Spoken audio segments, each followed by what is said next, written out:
یاره محترم مسلمانانو نن داسې یو طاقتورینه وظیفه راته ښیمه انشاءالله چې داسې طاقت والا وظیفه زما په ذهن کې انشاءالله العزیز بله به نه وي ځکه چې د الله جل شانه ذات طاقتور ذات دی او دغه الله جل شانه به زما او ستا حاجتونه پوره کوي بل خوا وګوره چېرته لاړ نه شو عقیده هم خرابه نه شي یقین هم چېرته د الله تعالی په ذات باندې خراب نه شي صحیح شوه ځکه چې مشکل کشه او حاجت روا رب څوک دی صرف الله جل شانه دی لہذا د الله جل شانه دا بهترین نوم تاسو به د الله الصمد وظیفې کړې وي خو جل جلاله به مو سره نه ویلې نو نن چې کومه وظیفه د محترم مسلمانانو هغه کومه ده الله الصمد جل جلاله دا ډیره طاقتوره وظیفه ده دې کې الله جل شانه یو داسې طاقت دلې یو داسې قدرت پکې دلې محترمو چې الله جل شانه ته یو انسان یو کاڼي ته سل کارتې په ورځ کې اواز کوي صحیح شوه هغه کاڼی چاله اواز نه ورکوي لیکن په خطا سره هغه انسان د خولې نه دا لفظ وي الله الصمد جل جلاله نو رب ورته څه اواز کوي لبیک یا عبدي یا زما محبوبه بنده ای زما ګناهګاره بنده ته به چېرته هم نه ځې زه ستا حقیقي مالک یم ته زما حقیقي غلام لہذا زما غلامه راځه چې زه ستا د حاجت پوره کړمه صحیح شوه که نه نو چې په خطا سره یو داسې انسان چې هغه مسلمان نه وي او په خطا سره یو غیر مسلمه انسان کاڼي ته هغه مطلب سل کاله د کاڼي عبادت وکړي صحیح شوه او په خطا سره بیا هغه الله الصمد وي یعنی په حقیقت کې هغه یا صنم وي خو لیکن په خطا سره د دغه د خولې نه یا سوزي الله الصمد یا صمد وي نو رب ورته اواز کوي نو فرشتې ورته وي مالک الله د انسان خو ستا ټول عمر نافرماني کړې الله د انسان خو په خطا سره ستا د خولې نه یعنی د هغه د خولې نه دا ستا مبارک نوم ووتله نو الله جل شانه دومره محبت کې دونه شفیق الله دونه محبت کوونکی الله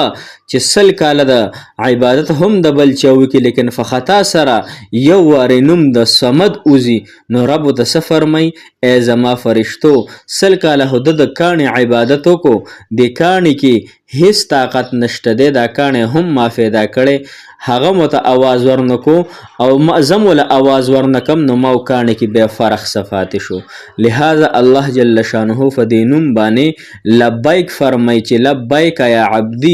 لیکن محترم مسلمانانو نن کو زمون حاجات نه پوره کیږي نو ما تاسو مایوسه شو نن کو موږ وظیفې کوو نو وظیفې موږ وایي چې کار نه کوي نو محترم تاسو ته ما ډیره کارته ذکر کړي دي چې دا کم کار زمونږ نه کیږي نو پوه شه چې د کار کې د خیر نشته دی صحیح شوه یا دا کار کې د خیر شته خو لږ لیټ کوي راته الله تعالی د ګوري ټنګۍ دی چې دننه غوز مټاق دی او کو صحیح دی الله تعالی هو پر څه باندې پوهه دی لیکن الله تعالی فرمایي چې د انسان زه ګورم چې دی زمانه نه امیدي کوي کو نو او نه امیدي څه شی دی کفر دی الله تعالی فرمایي ان عبدي ظني بنده چې په ما څنګه ګمان کوي که نه نو هغه رنګ یو څه زما عمله کوم زمونږ ګمان سوي یا به وشي یا به ونشي دعا مې نه قبلیږي د هغې مشکلات را باندې را روان دي روره نو محترمو چې موږ په خپله خولې باندې دا ټافه فضان مهر ولګو چې زمونږ نه کیږي نو بیا به الله تعالی نه پوره کوي لہذا نن چې راته زه کومه وظیفه ښایمه داسې بهترینه وظیفه ده انشاءالله خامخا یې وکئ السلام علیکم ورحمت الله وبرکاتو محترم مسلمانانو عزتمندو قدرمندو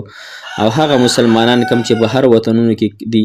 هغه ټولو مسلمانان دی الله تعالی حامی او ناصر مددگار شي کوم ځای کې چې مسلمانان دی الله تعالی دی ورته مددگار شي محترم او د کم مسلمانان چې مسافر دي یعنی زمونږ ویډیوګانې په امریکا کې هم کتلی کېږي په UK کې په سعودي عرب کې ډېر مسافر ګوري رونه ګوري خویندې ګوري نو الله جل شانه د خلکو له ډېره اوږده زندګي د صحت او عافیت والا ورکړي محترم مسلمانانو نن چې زمونږ کومه وظیفه ده هغه ډیره بهترینه او پاورفول وظیفه ده او طاقت وظیفه ده صحیح شوه الله الصمد جل جلاله د دې طریقه زده کړئ تاسو او دا د کومو کارونو لپاره څونه فیرې ویلی کېږي نمبر وار 15 فایدې راته بیانوم 15 حاجتونو لپاره چې کم انسان د سحر په وخت کې سجده په سر باندې یعنی په سجده ولګئ، صحیح شوه، او 115 مرتبه 115 مرتبه یا 114 مرتبه د الله الصمد جل جلاله هغه وظیفه وکړي، نو ان شاء الله تبا الله جل شانه باطنی سچای ورکي او د هر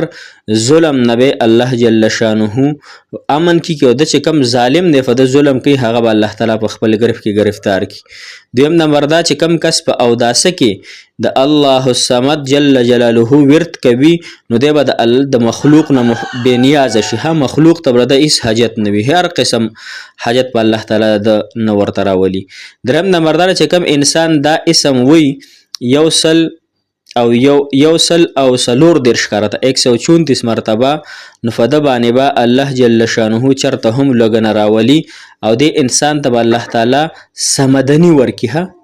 سمدنی مطلب څه؟ الله بے نیاز دی کنه دی به هم الله جل شانه بے نیاز کی. او سلورم نمبر دا چې کم انسان په کثرت سره د الله الصمد جل جلاله په کثرت سره وظیفه کوي کنه، کثرت سره ډیره زیاته کوي او پرېږدي نه، نو الله جل شانه د ټول مشکلات آسان کی. ها او پنځم نمبر اخیری فائدہ دا محترم څوک چې 10,000 مرتبه دا اووی الله الصمد جل جلاله نو هر قسم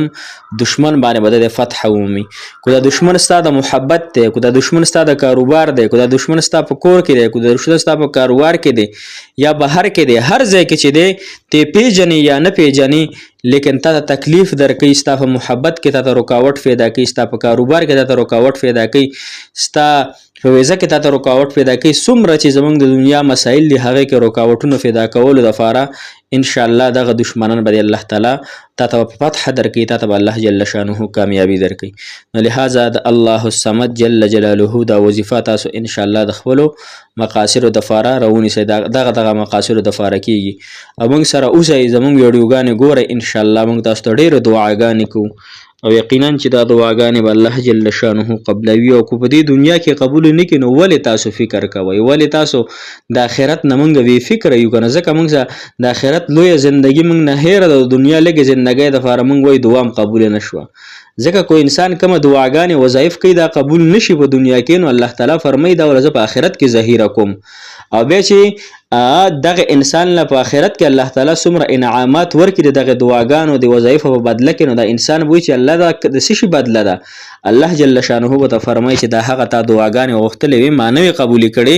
دغه مې ستا دپاره ذخیره کړې د آخرت دپاره. دی به وایي چې یا الله پاکه یوه دعا دې زما نه وي قبوله کړې په دنیا کې، یو حاجت دې زما نه وي پوره کړې،